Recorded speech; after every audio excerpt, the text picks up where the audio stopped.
Petrol और diesel की कीमतों में मुसलसल हो रहे इजाफे की मुखालिफत में रियासत जम्मू कश्मीर के जम्मू सूबे में ट्रांसपोर्टर्स एसोसिएशन की जानिब से आज बंद का ऐलान किया गया। इस बंद के ऐलान का असर जम्मू समेत कई मुख्तलिफ शहरों में देखने को मिला।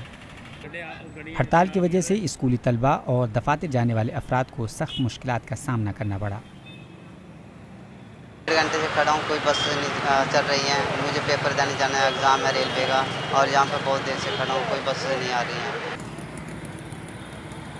ट्रांसपोर्टर्स ने गाड़ियों के किराए में इजाफे को लेकर चक्का जाम किया था, जिसका मिला जुला असर भी देखने को मिला।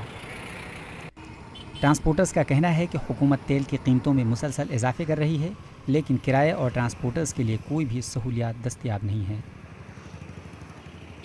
मुश्किल हो रही है, ऑफिस जाना है, मुश्किल काफ़ी लोगों को दिक्कत हो रही है। सुबह से ही परेशान है, वेट कर रहे हैं। आम लोगों की तो बहुत परेशानी हो रही है। अगर प्रशासन को इस वक्त इतना पता था कि स्ट्राइक पे जा रहे हैं, क्या बोलते हैं इसको, ट्रांसपोर्टर स्ट्राइक पे है, तो इनको चाहिए था कि अपनी आरटीसी की गाड़ियाँ जो इतनी पड़ी हैं, स्टोर में इतनी पड़ी हैं, डिपो में खड़ी हैं गाड़ियाँ, उनको क्यों नहीं लगवाया उन्होंने।